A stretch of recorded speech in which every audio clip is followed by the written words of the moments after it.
እናመስግነው ጌታችንን እንደ ቅዱስ ዳዊት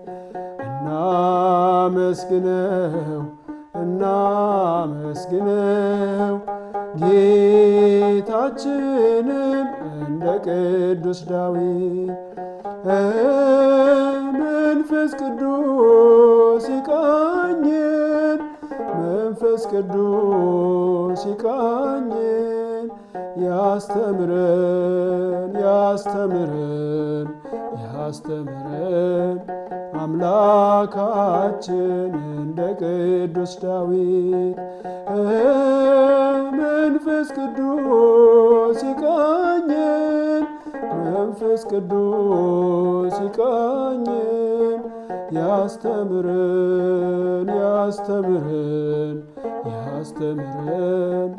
አምላካችን እንደ ቅዱስ ዳዊት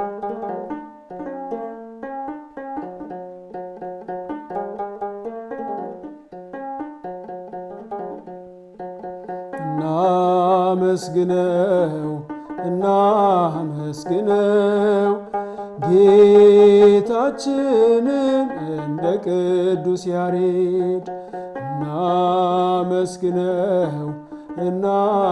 እናመስግነው ጌታችንን እንደ ቅዱስ ያሬድ መንፈስ ቅዱስ ይቃኘን መንፈስ ቅዱስ ይቃኘን ያስተምረን አምላካችን እንደ ቅዱስ ያሬድ መንፈስ ቅዱስ ይቃኘን መንፈስ ቅዱስ ይቃኘን ያስተምረን አምላካችን እንደ ቅዱስ ያሬድ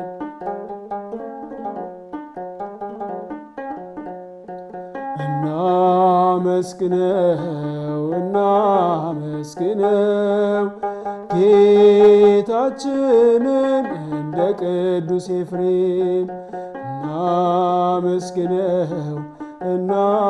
እናመስግነው ጌታችንን እንደ ቅዱስ ኤፍሬም መንፈስ ቅዱስ ይቃኘን መንፈስ ቅዱስ ይቃኘን ያስተምረን አምላካችን እንደ ቅዱስ ኤፍሬም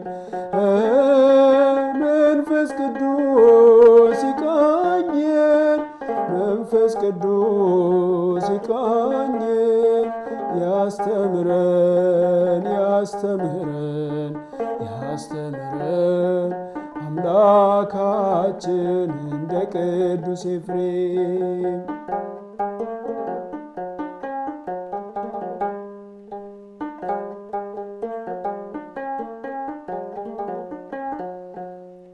እሺ የእግዚአብሔር ቤተሰቦች እንደምን አላችሁ? እንግዲህ ከዚህ በፊት እንዳወራ ነው በዚህ ዩቲዩብ ላይ የምንማማረው ወይም የዚህ ዩቲዩብ ዋና ዓላማ መዝሙርን እንወቅ በሚል ነውና አሁን የዘመርኩት መዝሙር እንደ ቅዱስ ኤፍሬም መንፈስ ቅዱስ ይቃኘን እንደ ቅዱስ ዳዊት መንፈስ ቅዱስ ይቃኘን እንደ ቅዱስ ኤፍሬም እንደ ቅዱስ ያሬድ እንደ አባቶቻችን መንፈስ ቅዱስ ይቃኘን እያለን ነው የሚል ነው መዝሙሩ እና ከቅዱስ ኤፍሬም ብንጀምር ቅዱስ ኤፍሬም አባታችን ቅዱስ ኤፍሬም በቅዳሴው በድርሰቱ እናውቀዋለን። ስለዚህ አንድ ሰው በመንፈስ ቅዱስ ሲቃኝ ምን ሊያደርግ እንደሚችል እናውቃለን ማለት ነው። ስለዚህ እንደ ቅዱስ ኤፍሬም መንፈስ ቅዱስ ይቃኘን ያስተምረን አምላካችን እንደ ቅዱስ ኤፍሬም እናመስግነው አምላካችንን እንደ ቅዱስ ኤፍሬም። ምክንያቱም በመንፈስ ቅዱስ የተቃኙ አባቶች ናቸው መዝሙሮችን ያስቀመጡልን። መዝሙር ለመዘመር በመንፈስ ቅዱስ መቃኘት ያስፈልጋል የሚል ነው የዚህ መዝሙር ዓላማ ማለት ነው። በጎ ነገር ለማድረግም እንግዲህ የእግዚአብሔር ፍቃድ ይጠይቃል። ለመመጽወትም የእግዚአብሔር ፍቃድ ያስፈልጋል እና እግዚአብሔር ይፍቀድልን፣ መንፈስ ቅዱስ ይቃኘን እንድናመሰግነው እናመስግነው አምላካችንን። መንፈስ ቅዱስ ይቃኘን እንጂ ብድግ ብሎ አንድ ሰው መዝሙር ዘምራለሁ ቢል አይሆንም ማለት ነው። ምክንያቱም እግዚአብሔር መፍቀድ አለበት። ከበጎ ነገሮች ስናወዳድር ቤተ መቅደስን መስራት ትልቅ በጎ ነገር ነው። ቤተ መቅደስን ለመስራት የእግዚአብሔር ታቦት በድንኳን አትቀመጥም። ቤተ መቅደስ እንስራላት ብሎ ቅዱስ ዳዊት ሲነሳ አልተፈቀደለትም። ከአብራክ የሚወለደው ሰለሞን ነው መቅደሴን የሚሰራው ተባለ። ከዛ ጠቢቡ ሰለሞን የጠቢቡ ሰለሞን ቤተ መቅደስ ተብሎ እስካሁን የሚነገርለትን የመጀመሪያውን ቤተ መቅደስ ሰራ ማለት ነው። ስለዚህ በጎ ለማድረግም የእግዚአብሔር ፍቃድ ይጠይቃል ማለት ነው። እግዚአብሔር ሲፈቅድ ነው።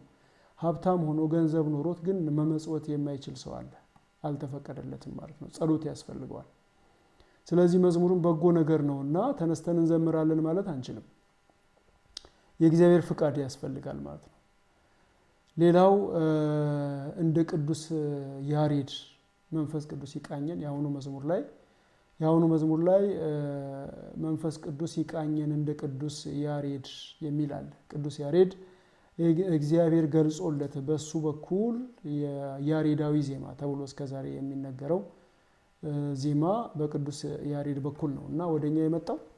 ስለዚህ እንደ ቅዱስ ያሬድ መዝሙር እንድንዘምር አምላካችን ሆይ ፍቀድልን ነው እያልን ያለ ነው ማለት ነው። የአሁኑ መዝሙር ላይ የድምጽ ማማር፣ የክራሩ ማማር ወይም የቀረጻው ማማር ወይም የሳውንዱ የተለያዩ ነገሮች ሰው ደስ እንዲለው ነው፣ ሰዎች ጆሮ ላይ በአእምሮ እንዲገባ እንጂ ለእግዚአብሔር በመላእክት ዜማ የሚመሰገን አምላክ ለሱ ይሄ ብርቁ አይደለም። ግን እኛ አመስግነን እኛ ራሳችን እንድንባረክበት እሱ ይፈቅድልን ዘንድ መንፈስ ቅዱስ ይቃኘን፣ እንደ አባቶቻችን መንፈስ ቅዱስ ይቃኘን። ቅዱስ ዳዊትን ደግሞ በጣም እጅግ በጣም ስለ ዜማ ስለ የዳዊት መዝሙር ተብሎ 150 መዝሙራት በመጽሐፍ ቅዱስ ላይ የምናውቃቸው 150 መዝሙራት አሉ።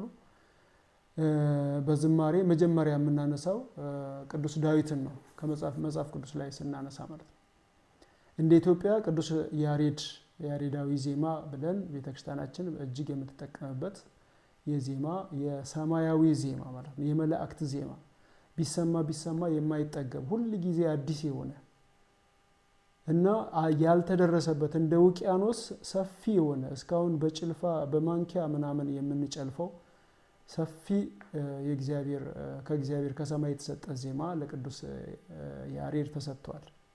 ስለዚህ እንደ ቅዱስ ያሬድ እንድናመሰግንህ መንፈስ ቅዱስ ሆይ አንተ ቃኘን፣ አምላካችን ሆይ አንተ ቃኘን፣ ፍቀድልን፣ ፍቃድ ይሁንልን ነው የአሁኑ መዝሙር ዜማ ማለት ነው። ስንዘምር ዜማውን መዝሙሩን እንወቀው ለማለት ነው። የዳዊትን እመጣበታለሁ እንደ ቅዱስ ዳዊት የሚለውንም የዳዊትን ታሪክ እመለስበታለሁ። መዝሙሩን አንዷን ስንኝ ልድገማት ብዬ ነው። እንደ አባቶቻችን የሚለው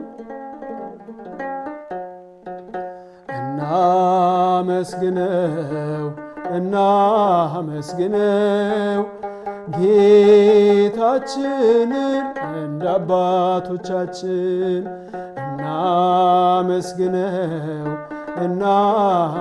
እናመስግነው ጌታችንን እንደ አባቶቻችን።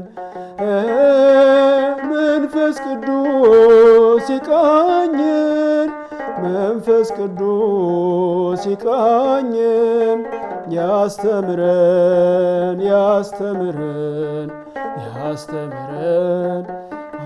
አምላካችን እንደ አባቶቻችን። እነዚህ ሁሉ ቅዱሳን አባቶቻችን ናቸው። ሁሉም ቅዱሳን ቅዱስ ኤፍሬም፣ ቅዱስ ዳዊት ብለናል፣ ቅዱስ ያሬድ ብለናል፣ አባቶቻችን ናቸው እና ቅዱስ ዳዊትን ስንወስድ ቅዱስ ዳዊት እስራኤል ላይ ሲነግስ እንዴት እንደነገሰ ሁላችንም እናስታውሳለን። በመጽሐፍ ቅዱስ ላይ ያለ ታሪክ ስለሆነ በደንብ ነው እንግዲህ የምናውቀው። የመጀመሪያው የእስራኤል ንጉስ ሳኦል ነው እና ሳኦል የእግዚአብሔርን ሕግ ሲተላለፍ እግዚአብሔር ከንግስና አወረደው። እግዚአብሔር ከንግስና ሲያወርደው ዳዊትን ደግሞ ሾመው፣ ዳዊትን ቀባው። ረጅም ነው። ያው የኢሴይ ልጆች አሉ። የኢሴይ ልጆች ውስጥ ዳዊት እረኛ ነበር እና ከኢሴይ ልጆች ታናሹ ብላቴና የነበረው እረኛ የነበረው የተረሳው፣ ነገር ግን እዛ በጎችን ሲጠብቅ በሐቀኝነት እግዚአብሔርን እያመሰገነ ለበጎቹ መስዋዕትነት እየከፈለ በተሰማራበት ሙያ በደንብ እያገለገለ እዛም ሆኖ እግዚአብሔር እንደሚያየው ሲያምንና ለእግዚአብሔር ሲዘምር ሲያገለግል የነበረ ቅን እረኛ ነበር። የኢሴይ ልጆች ብዙ ናቸው። እሱ ዳዊት ማለት ነው። ዳዊት እግዚአብሔር ቀባው። ልጆቹ ላይ ቀርነቅብ የሚባል በዛን ጊዜ የሆነ ዘይት አለ የሚያነክሱበት፣ አናቱ ላይ ሲደረግ ዘይቱ ከተንተከተከ ያ ንጉስ መሆኑ ይታወቃል። ያኔ እግዚአብሔር ነበር የሚቀባው ማለት ነው። እስራኤል ላይ ቅዱሳንን ወይም ደግሞ ነገስታትን ሲቀባቸው በእግዚአብሔር ምርጫ ነበር ማለት ነው። እግዚአብሔር ህዝቡን ይመራ ዘንድ የሚመርጠው ንጉስ እንደዛ ነበር እና ታሪኩን በደንብ ስለምታውቁት አጠር ላድርገውና ሌሎቹ ወንድሞቹ ላይ ያ ቀርነቅቡ አልፈላም። ነገር ግን ሌላ ልጅ የለህም እስቲ አስታውስ ምናምን ሲባል አባትየው ከስንት ጊዜ በኋላ ነው አንድ አለ ግን ዝም ብሎ ያው እረኛ ነው ምናምን ብሎ እሱ ሊሆን አይችልም ብሎ በማሰብ ማለት ነው። ነገር ግን ቅዱስ ዳዊትን ሲያመጡት እሱ ላይ ቀርነቅቡ ፈላ ወይም ደግሞ ያ ዘይት ተንተከተከ። ከዛ እግዚአብሔር የመረጠው እሱን ነበር ማለት ነው። ስለዚህ እንደዚህ ነው እግዚአብሔር የሚመርጠው። እዛ ሆኖ ሲዘምር የነበረው እንደ ቅዱስ ዳዊት እኛም እንድንዘምር መንፈስ ቅዱስ ይቃኘን እና የዳዊት ታሪክ እንግዲህ ብዙ ነው፣ በጣም ረዥም ነው። አጠር አድርጌ ነው የምናገረው። ጎልያድን ሲያሸንፍ የእስራኤላውያን ሲያሞጋግሱት ሳኦል ቀናና ሳኦል በጣም ቀና፣ ሊገለው ፈለገ። ዳዊት ግን በእግዚአብሔር በቀባው ላይ እጄን አላነሳም ብሎ ይሸሸው ጀመር። ዳዊት የሚሸሸው ጎልያድን የጣለው ጎልያድን የጣለው ጀግናው ዳዊት የሚሸሸው እግዚአብሔር በቀባው ላይ እጄን አላነሳም። ከዚህ በፊት እግዚአብሔር ቀብቶት ነበረ፣ እሱ ሕግ በመተላለፉ ከስልጣን ቢወርድም ማለት ነው ሳኦል። ስለዚህ እንደዛ አይነት ሰው ላይ እሱ ቢወድቅም እሱ ምንም ቢል እኔ ግን እጄን አላነሳም፣ በዛ ሰው ላይ እጄን አላነሳም። እዚች ጋር እኔ አንድ መናገር የምፈልገው ነገር አለ። ፌስቡክ ላይ፣ ዩቲዩብ ላይ፣ አንዳንድ ቲክቶክ ላይ ለመሳደብ በጣም ፈጣን የሆኑ ሰዎች አለን። አንድ እግዚአብሔር የቀባው ሰው ወይም የእግዚአብሔር አገልጋይ ሰባኪ ወይም ዘማሪ ሃይማኖት ሲቀይር ገና ለገና ጭንቅላታችን ላለመቀበል ትንሽ ማንገራገር፣ ያን የምንወደውን መምህራችን ወደ ሌላ ሃይማኖት ሄደብን ብለን ማልቀስ፣ መጸለይ፣ አንድ ደቂቃ የሚያስብ ሰው የለም ለመሳደብ። በፊት አቀባብሎ ለመተኮስ አቀባብሎ የተቀመጠ ነው የሚመስለው ብዙ ሰው ስመለከት። ወዲያውኑ ወደ ስድብ፣ ወዲያውኑ ወደ ማቃለል የሚሄዱ ጳጳስ ከሆነ እንደዚህ ነበር ብሎ የሆነ ሚስጥር ምናምን ነገር፣ ሰባኪ ከሆነ ድሮም አልወደውም እሱ እንደዚህ ነው ምናምን እና የስድብ አፍ በጣም ካፋችን ይወጣል። እና ቅዱስ ዳዊት ግን ወድቋል። ሳኦል እግዚአብሔር ጥሎታል፣ ዳዊትን መርጦታል። ዳዊት አለመሸሽ ይችል ነበረ።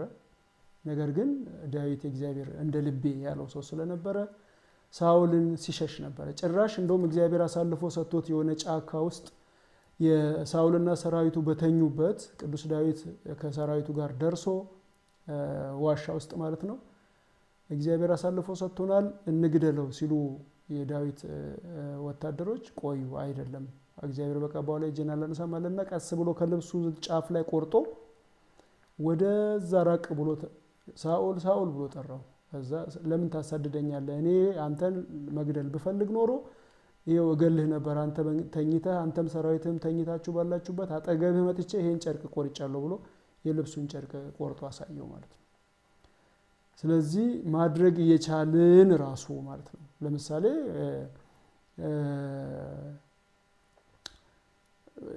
አንዳንድ ጊዜ የሆነ እንደዚህ እግዚአብሔር አሳልፎ የሰጠንን ወይም ደግሞ የተፈቀደልንን ነገር ራሱ አንዳንዴ አለማድረግ እንችላለን ማለት ነው። ስለዚህ እንደዚህ ከዳዊት እንደዚህ አይነት ቅዱሳን ናቸው እንግዲህ የዝማሬ ጸጋ በመንፈስ ቅዱስ የተቃኙ ሰዎች ናቸው የዝማሬ ጸጋ የተሰጣቸው። እንደዚህ ሩህሩህ የሆነ ጠላቱን የሚሸሽ ለጠላቱ አሳልፎ ተሰጥቶት የማይገድል በፍቅር የሚያሸንፍ ነበረ ቅዱስ ዳዊት። ስለዚህ እንደ ቅዱስ ዳዊት እናመስግነው አምላካችን እንደ ቅዱስ ዳዊት መንፈስ ቅዱስ ይቃኘን ያስተምረን አምላካችን እንደ ቅዱስ ዳዊት። ስለዚህ እንደ ቅዱስ ዳዊት እንድንዘምር እንደ ቅዱስ ዳዊት እንድናመሰግን አምላክ ሆይ ፍቀድልን፣ ጌታ ሆይ ፍቀድልን፣ መንፈስ ቅዱስ ፍቀድልን። በመንፈስ ቅዱስ ተቃኝተን እንደ ቅዱሳን አባቶቻችን እንድናመሰግን አንተ እግዚአብሔር ሆይ ኃይልና ብርታቱን ስጠን፣ ጸጋውን አብዛልን ማለት ነው። ይሄ መዝሙር በጣም ብዙ መልእክት አለው። የቆየ መዝሙር ነው። መዝሙረ ተዋህዶ ቁጥር 2 ገጽ 186 ላይ ነው ያለው። የድሮ መዝሙር ነው፣ ቁጥር 2 ላይ ያለ ነው። እና እኔ ትዝ ይለኛል ሕፃናት ሆነን ሰንበት ትምህርት ቤት እንዘምር ነበረ፣ ሰንበት ተማሪ ሆነን ማለት ነው። እና እግዚአብሔር ከሁላችን ጋር ይሁን። መዝሙርን እንወቅ። መዝሙርን ማወቅ ብቻ አይደለም፣ እያስተዋልን በመዝሙሩ እንድንባረክ የአምላካችን ቅዱስ ፍቃድ ይሁንልን። እንግዲህ ለዛሬ እችን ታክል አንድ መዝሙር ነው ይዤ የቀረብኩት። ስለ አንዱ መዝሙር በጣም ብዙ እንግዲህ አስቡት። እንግዲህ ስለ አንድ መዝሙር ስንት አሳጥረን ስለ ቅዱስ ያሬድ እቺ ብቻ አይደለችም። ቅዱስ ያሬድ እንዴት እንደነበረ ከትል እንዴት እንደተማረ ትል 7 ጊዜ ወታ እንደዚህ ስትወርድ ከሷ ተምሮ ተመልሶ ትምህርቱን እንደቀጠለ በትምህርቱ ተስፋ ቆርጦ የነበረ የሚል ብዙ ታሪክ አለ። ስለ ቅዱስ ኤፍሬምም ብዙ ታሪክ አለ። እና አጠር አድርጌ የቅዱስ ዳዊትን ብቻ ነው በሰፊው ያወራሁት። እናውራ ቢባል በአንድ መዝሙር በጣም ብዙ ነገር ማውራት ይቻላል። ስለዚህ ስንዘምር ይሄንን እያስተዋልን ይሄንን እያሰብን እንጂ ዝም ብለን ድምጽ ያማረ ብለን ወይም ደግሞ በቃ መዘመር ስላለብን አይደለም መዘመር ያለብን። ከቅርቦቹ ራሱ ከብዙ ከኢትዮጵያውያን ዘማሪያን የድሮዎቹ ምን ያህል ዘመን ተሻጋሪ መዝሙር እንደሚዘምሩ ለምን በጾም በጸሎት በስግደት በማመን የሚዘምሩትን ነገር በማመን ማለት ነው የሚዘምሩት። ከዛ እንትን ይላል ማለት ነው። መዝሙሩ ነፍስ አለው ማለት ነው። የሆነ መንፈስ አለው፣ የእግዚአብሔር መንፈስ አለው። ምክንያቱም በእግዚአብሔር መንፈስ ተቃኝተው ስለዘመሩ። ስለ ስም ባልጠቅስ ጥሩ ነው። እንግዲህ የድሮ ዘማሪያን ታውቃላችሁ። እና ልክ ከቤተ ክርስቲያን ስርዓተ ቅዳሴ እንትን ማህሌት ሰዓታቱ አለ፣ ኪዳን የኪዳን ጸሎት እነዚህ ከነዛ ጋር እኩል ልናደርገው ትንሽ የሚቀረን ማለት ነው። በቃ ከመዝሙሩ በጣም መንፈሳዊ ከመሆኑ የተነሳ ማለት ነው። ለምን እነሱ በመንፈስ ቅዱስ ተቃኝተው ስለዘመሩ ማለት ነው። መጠኑ ቢለያይም እንደ አባቶቻችን እንደ ቅዱስ ያሬድ እንደ ቅዱስ ዳዊት እንደ ቅዱስ ኤፍሬም ናቸው ባንልም መጠኑ ቢለያይም አሁን ብድግ ብሎ ግጥም ዜማ ሰርቶ ከዛ ስቱዲዮ ሄዶ መዝሙር ዝም ብሎ መልቀቅና ዩቲዩብ ላይ መልቀቅ ጋር ሲወዳደር እጅግ በጣም ልዩነት አለው ማለት ነው። ቢያንስ መጸለይ ያስፈልጋል። ቢያንስ መንፈስ ቅዱስ ይቃኘን ያስተምረን ብለን ማመን ያስፈልጋል ማለት ነው። እና ለዛሬችን አንዷን መዝሙር ብቻ ነው እንትን ማውራት የፈለኩት። የሰማነውን በልቦናችን ያሳድርብን። ሌላ ጊዜ 1 2 3 መዝሙሮች ተከታታይ ዘምሬ ከዛ በኋላ የዘማሪውን ስም የዘማሪውን መልእክት የዘማሪውን ሌሎች ቴክኒካል ነገሮችን አይደለም። ይሄ ቅኝት ሜጀር እንትን ስኬል ምናምን ኪ ምናምን የሚባሉትን ነገሮች ሌላ ፕሮግራም ላይ በሌላ ዩቲዩብ ወይም ደግሞ የተለየ ፕሮግራም ፈጥሬ እሱ የክራር የዜማ ምናምን ሙያዊ ነገሮችን እመጣበታለሁ። አሁን ግን መንፈሳዊ ነገሮችን መንፈሳዊ መልእክቱን የመዝሙሩን ምንነት ማለት ነው። መዝሙሩ ምንድነው የሚያወራው? መዝሙር እኮ በጣም ምርጥ ከመሆኑ የተነሳ ከጸሎት ጋር የሚካተት ለምሳሌ እንደ ቸርነት የሚለው መዝሙር ካሴት ላይ የወጣ መዝሙር ነው። እንደ ቸርነት አቤቱ ማረን። ይሄ መዝሙር ኖርማል እንደ ማንኛውም መዝሙር ካሴት ላይ የወጣ መዝሙር ነበረ። ነገር ግን በጣም በመንፈስ ቅዱስ የተቃኘ መዝሙር ስለሆነ ነው የጸሎት ስርዓታችን ውስጥ ገብቷል። እንደ ቸርነት አቤቱ ማረን ብለን ነው ከዛ በኋላ አባታችን ሆይ ብለን ሰርክ ጉባኤዎች ላይ ሰንበት ትምህርት ቤት ላይ የምንዘምረው በመዝሙሩ የምንጸልየው ማለት ነው። አቤቱ ማረን፣ እንደ ቸርነትህ አቤቱ ማረን፣ እንደ ምሕረትህ ይቅርታ ስጠን። ስለዚህ እንደ ቸርነት ማረን ማለት በቀኝ የተሰቀለ ወንበዴ በደቂቃዎች ሽርፍራፊ ውስጥ በቸርነት ማረኝ በመንግስት በመጣ ጊዜ አስበኝ ብሎ ጸልዮ ከልብ ስለጸለየ እንደዳነ ሁሉ እኛም እንደ ቸርነት ማረን የሚለው መዝሙር ዘምረን በዛች አንድ መዝሙር እግዚአብሔር ሊምረን ይችላል። ምክንያቱም እሱ መሐሪ ነው። እሱ የሚምርበትን መንገድ ነው የሚፈልገው። የሚምርበትን መንገድ ምክንያት ነው የሚፈልገው። 40 ዓመት ሲበድል ቆይቶ ከዛ 40 ሰግዶ ንስሐ አባቱ 40 ስገድ ብለውት ይድናል። ስለዚህ 40 ዓመት ኃጢአትና 40 መስገድ ተመጣጣኝ ነው፣ ባላንስድ ነው ብሎ አይደለም መድኃኒዓለም እንደዚህ የሚምረው ማለት ነው። ለመማር ያቺ ስግደት ምክንያት እንድትሆን እና በምክንያት ስለሚምር በምክንያት ይቅር ስለሚል እኛን መማር ስለሚፈልግ ነው። እና ቸርነቱና ምሕረቱ ይቅርታው ሁል ጊዜ ከሁላችን ጋር ይሁን። ለዛሬ በዚህ በቃናል። የእግዚአብሔር ቸርነት የእመቤታችን የአማላጅነት የቅዱሳን ጸሎት ከሁላችን ጋር ይሁን። በሚቀጥለው ቪዲዮ እስክንገናኝ መልካም ጊዜ እላችኋለሁ። መልካም ቆዩ።